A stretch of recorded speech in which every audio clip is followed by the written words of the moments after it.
October 9, 2017, 12:33 p.m. PT by Aaron Couch, Ryan Parker warning this story contains spoilers for Blade Runner 2049.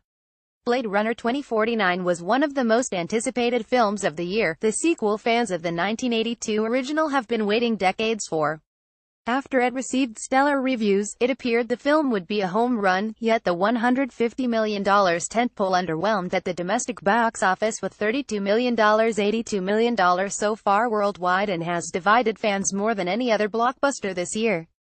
Heat Vision's Ryan Parker and Aaron Couch dig into what happened. Parker reaction to the film, via comments on our pieces, has been so polarized. From that sample, it seems those who saw the movie thought it was either the most gorgeous masterpiece they ever witnessed, or they thought it was a pompous, heavy-handed, nearly three-horse slow burn. Couch: it's not like a Kingsman: The Golden Circle, which audiences saw as something to enjoy at face value. They watched it, let it wash over them, and felt like they had a good time. Few left saying that movie was either the best ever or the worst ever. But with something like Blade Runner 2049, there was so much to unpack, it's like it's unfashionable not to have a strong opinion one way or the other. Parker: I was somewhat worried that film would underperform its initial opening expectations. The mainstream appeal was somewhat narrow. If you're a fan of the first, you're seeing this one. If you're a sci-fi fan, you're seeing this one. Couch: but if you're neither, perhaps you wouldn't know what to make of it and just stay home instead. It's disappointing, because aside from Christopher Nolan and Matt Reeves, not many filmmakers are able to give us big, ambitious blockbusters like this. It's possible this is just another signal to studios that taking a risk and giving fans what they have been asking for isn't the way to go. That'd be a shame. At the same time, 2049 director Denis Villeneuve has plenty of work lined up, as he should. The movie more than exceeded my expectations. It's one of my favorite sci-fi movies of the last 10 years, and probably the most beautiful film of 2017. I've only seen the original once. I think the director's cut, and I just didn't get the hype. This one helped me understand why people love the world so much, and I'm definitely going to give 1982's Blade Runner another chance. You're a huge Blade Runner fan. How do you take it? Parker: I enjoyed the film, but I did not love it as much as I thought I would. It got so much right, but the parts it got wrong, and there were only a few, really rubbed me the wrong way. For starters, I hate the idea of a robot underground working to protect the one. All I could think about was The Matrix. Just didn't work for me. It wasn't needed and would have shaved some time off the film, which does require a bathroom break if you get concessions. Couch: but Kay's sacrifice proves that the underground replicants were right. The miracle lets these people realize they are better than what humanity has made them for. There's a point to those characters. Parker: Harrison Ford's performance is one of the best he has ever given. I felt like he truly cared about the character, as opposed to feeling like he is just in this for the paycheck, which he has been open about just cashing in the past.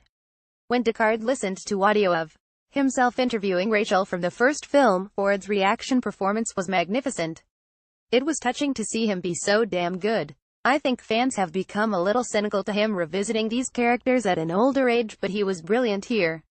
It all fit into place. Couch: I was surprised by how moving his performance was.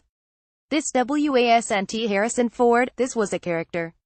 Like Will Smith or Tom Cruise, it can be hard not to see Ford the celebrity, but I really did believe this is a man who has been in exile for decades and has suffered great loss. But can we talk about the production design, cinematography and score? Top notch. What movie this year can top it? Parker: the film itself is stunning aesthetically, and I love how much of the original feel they captured with a futuristic, dank, hopeless Los Angeles. I also very much enjoyed Ryan Gosling's character and performance. Couch: Gosling was famous and even had an Oscar nom before Drive, but to me Drive is when Gosling became Gosling. He was great playing a stone-faced force of nature, not a lot of emotion there. This role feels like it's coming full circle with Drive, and it's so perfect because he's a replicant and doesn't need to show a lot of emotion. The one scene in 2049 where he really loses it after learning the memory at the orphanage was authentic, just worked so well because it was the one time he lost it. Parker: now, with all that said, I think the film really dropped off after the Las Vegas scene. Up to that point, it was perfect, but the ending was a bit of a letdown, save for Ford's performance in Leto's office. That fight scene in the car water was borderline obnoxious. It was way too long and so anticlimactic. Couch: you are the Blade Runner expert and I didn't quite get everything. For starters, do you think Kay is a replicant? I subscribe to Ridley Scott's view, that Deckard is a replicant. but I was surprised the movie didn't offer clarity. It actually teased us with Jared Leto's Wallace mocking Descartes about whether he was real or not. Parker, he is human. That is what Ford thought when the first came out. And that is how he played the character here, in my opinion. Still, I do really like that they left it up to nerds to argue. Couch, do you think Kay was a brother to the miracle child? Personally, I think Kay was just another replicant, and Descartes' daughter sold the real memory to the Wallace Corporation and it ended up in Kay's mind. Descartes himself didn't seem to even realize Kay thought he might be the miracle child. He asks him near the end something along the lines of, "What am I to you, Parker?" I think Kay was the other baby used to throw others off the trail, which would explain why he had that wooden horse figure memory. I mean, drive. Anna Stelline told him it was illegal to implant real memories, so it must have been done for an important reason. Also, she gets so emotional when viewing it. I feel like she realizes that is her brother. Couch, what about Kay? Is he dead? I think he's gone, but I also think they kept it open for a possible sequel. Parker, he dead. That moment had the same feel and music as Roy's Tears in the Rain speech given right before he died in the original Blade Runner 2049. Blade Runner 2049.